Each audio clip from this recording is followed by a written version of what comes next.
The views and opinions expressed in this podcast by the host and or the guest do not necessarily reflect the views of the host and or Paranormal Buzz Radio and or its sponsors. Use of any material produced by Paranormal Buzz Radio without express written consent is prohibited. Paranormal Buzz Radio will not be held responsible for you holding your knees, crying, and rocking in a corner in a puddle of your own urine, or being beheaded by a group of children in a cornfield. In fact, if you come across a group of children in a cornfield, we promise to make fun of you as you run away screaming in terror. Listener discretion is advised. You are now entering the all-consuming realm of Shay's Paranormal Chat, where the things that are better left unsaid are actually said. Shut up and sit down.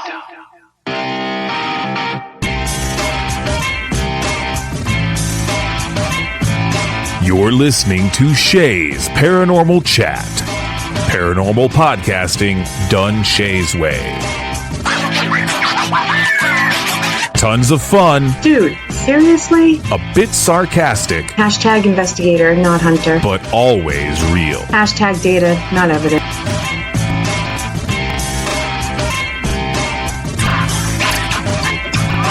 Don't get your panties in a twist. Oh my god, really? This is real, raw conversation.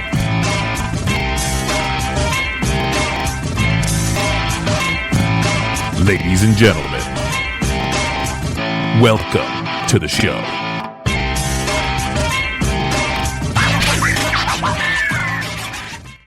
Welcome back to Shay's Paranormal Chat. I am your host, Shay Carroll. This is a special bonus episode for Halloween. As I stated in the last episode, I wanted to do something different for Halloween, so the first episode was of a true Halloween horror story. And I wanted to also do something a little fun and a little bit different again. So I want to talk about Halloween Aftermath, the movie.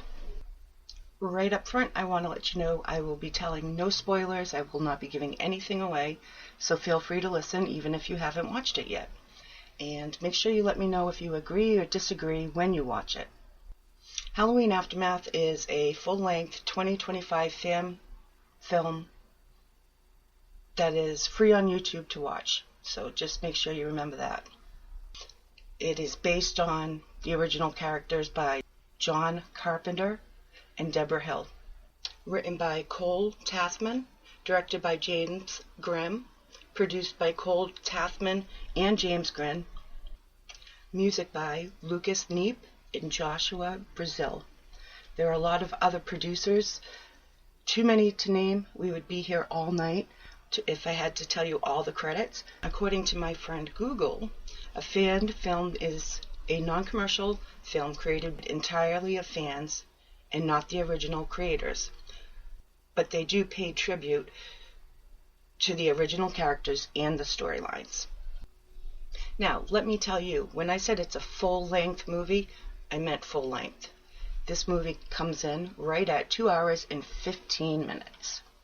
Aftermath begins in 2018 in Haydenfield, Illinois, of course, and legitimately starts moments after Halloween Kills, but of course before Halloween ends.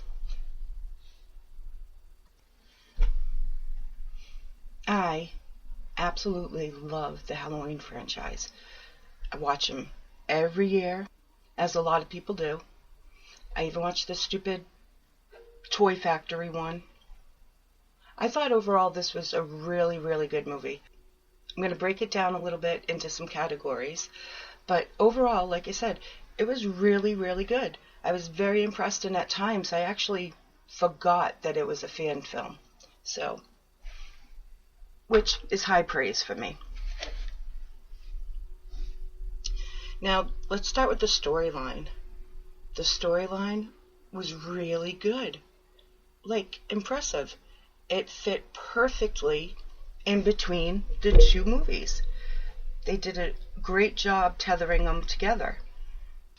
If I had to rate it out of 1 through 10, I would say a 9, a solid 9.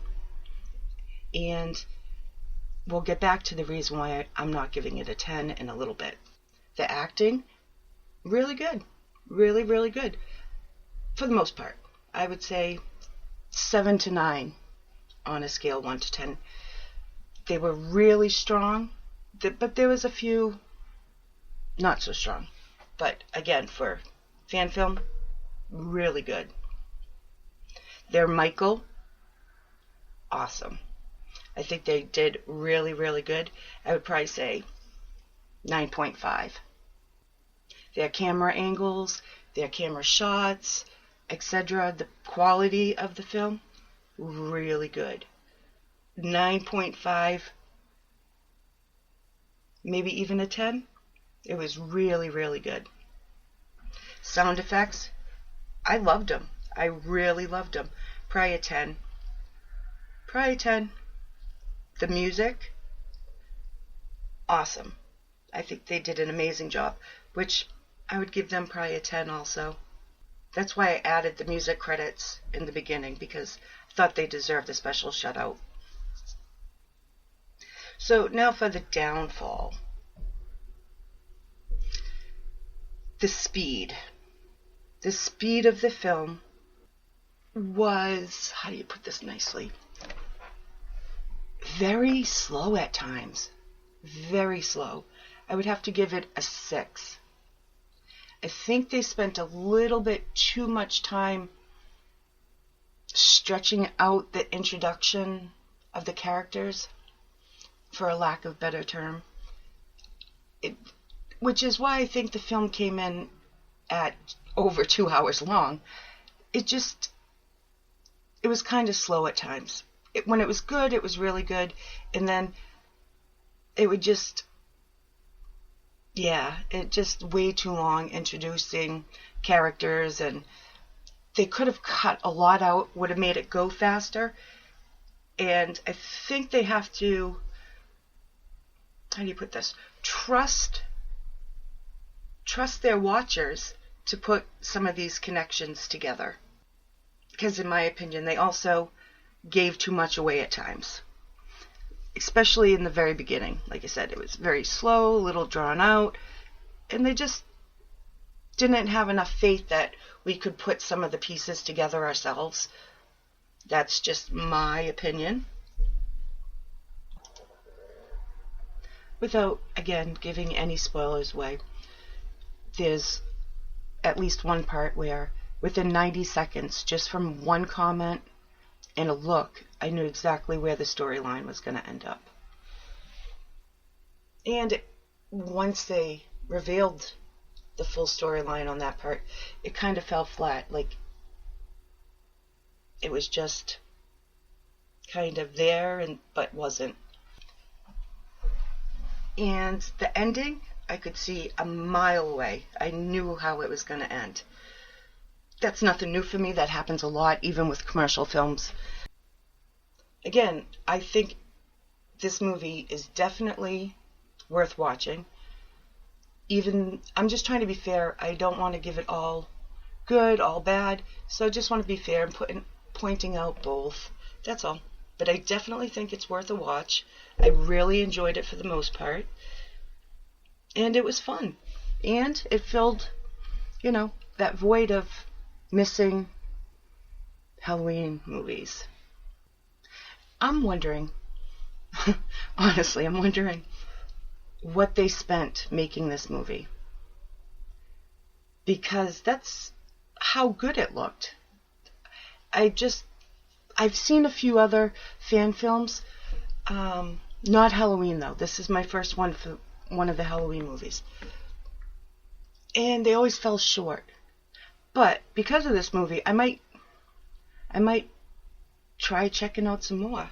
And when I looked into the producer-director, James Grimm, I saw that he does other horror films. I'm not sure what. I haven't looked into it yet, but I might. If you decide you like my boring reviews of this, let me know. Maybe I'll do one here or there, fill the third week with some reviews, because I could talk about horror movies all the time. All the time. Oh, funny story though. So, when I was little, I think I talked about this on a show once. I was a guest on, maybe. Anyways, my aunt made me watch this scary movie.